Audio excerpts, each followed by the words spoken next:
Se formos analisar a história, Jerusalém sempre foi a capital de Israel e seus reis. Hoje em dia, cedia ao seu parlamento. Porém, embaixadas estrangeiras se situam em outros pontos. Segundo o ministro das Relações Exteriores do Vaticano, em visita a Israel em 98, a presença de Israel no lado oriental de Jerusalém constituía uma ocupação ilegal. Em março de 1999, Israel foi advertido que a União Europeia não reconhecia a sua soberania sobre Jerusalém.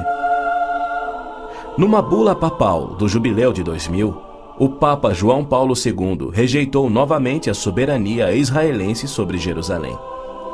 Em fevereiro de 2000, o Vaticano assinou um acordo com a OLP, no qual se pedia garantias internacionais de que Jerusalém fosse mantida sob controle internacional. Os maiores inimigos de Israel são o Islã e o catolicismo romano. João Paulo II tem calorosamente recebido o fascínora Yasser Arafat diversas vezes, até mesmo quando estava no auge de sua carreira como um dos assassinos e criminosos mais notórios do mundo. É claro que João Paulo II tem piamente condenado o antissemitismo, como lhe cabe fazer. Porém, ele se limita a se desculpar por atos cometidos por filhos e filhas da Igreja. E ele nunca, jamais, admitiu que os judeus e evangélicos martirizados na Inquisição o foram por política oficial da Igreja e seus papas. Roma insiste até em nossos dias que os católicos e não os judeus são o povo escolhido por Deus. Por exemplo, em 1928, um decreto do Vaticano se referia aos judeus como povo anteriormente escolhido por Deus. Em 1965, o Segundo Concílio do Vaticano declarou: a Igreja constitui o novo povo de Deus. A Roma Católica se denomina a Cidade Santa, a Cidade de Deus, a Cidade Eterna, títulos que Deus deu a Jerusalém.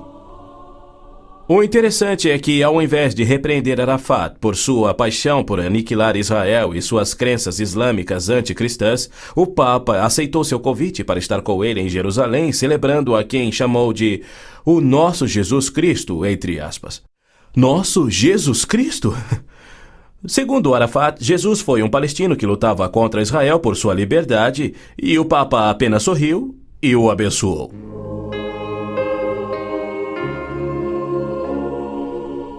Os judeus culpam a Cristo e aos cristãos pelo antissemitismo do catolicismo romano.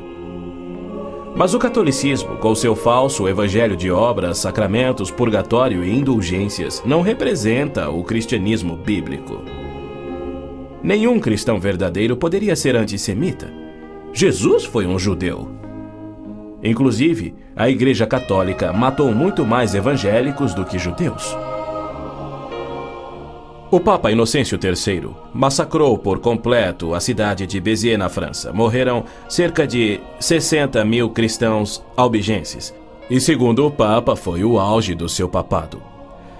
Os exércitos dos papas levaram um século para exterminar os albigenses e o mesmo destino foi imposto aos valdenses, huguenotes, husitas e outros. No massacre de São Bartolomeu foram chacinados 70 mil huguenotes, mais 200 mil foram mortos depois e 500 mil fugiram da França para salvar a vida. E como estes, há muitos outros exemplos. Hitler não assassinaria os 6 milhões de judeus se os séculos do antissemitismo romano não tivessem preparado o caminho. Em 26 de abril de 1933, Hitler relembrou aos representantes do Vaticano, Bispo Börning e Monsenhor Steinmann, que por 15 séculos Roma considerara os judeus parasitas a serem exterminados, e que ele lhes oferecia uma solução final para o problema dos judeus. Antes de se tornar o Papa Pio XII, o cardeal Eugênio Pacelli, núncio papal da Alemanha, entregou dinheiro do Vaticano a Hitler para formar o partido nazista. Ao se tornar Papa, Pacelli enviou uma mensagem de apoio ao Führer. Ao ilustre Herr Adolf Hitler, Führer e chanceler do Reich alemão.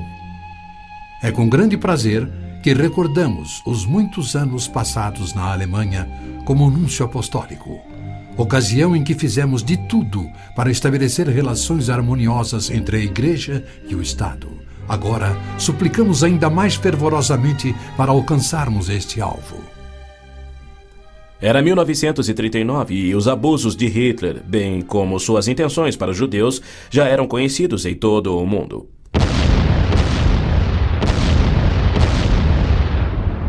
Foi em janeiro daquele ano que Hitler declarou que a guerra resultaria na, abre aspas, exterminação da raça judaica, fecha aspas. Die Völker noch einmal in einen Weltkrieg zu stürzen, dann wird das Ergebnis nicht der Sieg des Judentums sein, sondern die Vernichtung der jüdischen Rasse in Europa.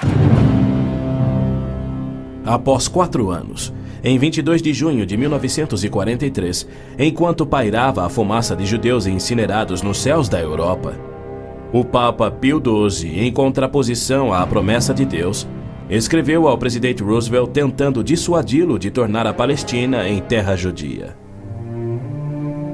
Não existe precedente histórico para justificar o regresso de um povo a uma terra deixada 19 séculos antes. Se os hebreus desejam um lar, não seria muito difícil encontrar um território que lhes sirva melhor que a Palestina. Com o aumento da população judaica naquela região, graves novos problemas surgiriam. Sem precedente histórico, Deus o havia prometido. Pio XII nunca condenou o Holocausto em público. Tampouco buscou dissuadir Hitler do seu intento de aniquilar os judeus. Porém, ele se manifestou, de forma bem enfática, contra o regresso dos judeus à terra de Israel, que Deus lhes dera como herança eterna.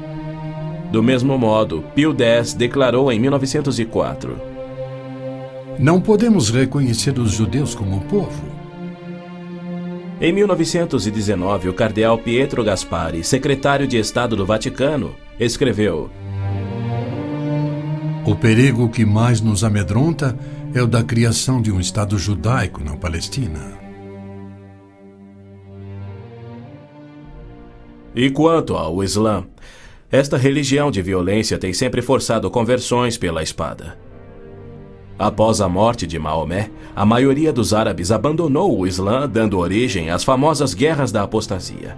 Abu Bakr, o primeiro califa a suceder Maomé, matou dezenas de milhares de ex-muçulmanos buscando reimplantar o Islã. Até o início do século VIII, os ferozes guerreiros do Islã haviam tomado a maioria do Oriente Médio, muito da África e haviam quase conquistado a Europa. A violenta natureza do Islã é vista ainda hoje em multidões bradando "Allah é grande" e infligindo terror e morte sobre os não-muçulmanos. O Islã está por trás da maior parte do terrorismo no mundo. Hoje em dia, multidões muçulmanas periodicamente massacram milhares de cristãos, queimando e saqueando as suas terras.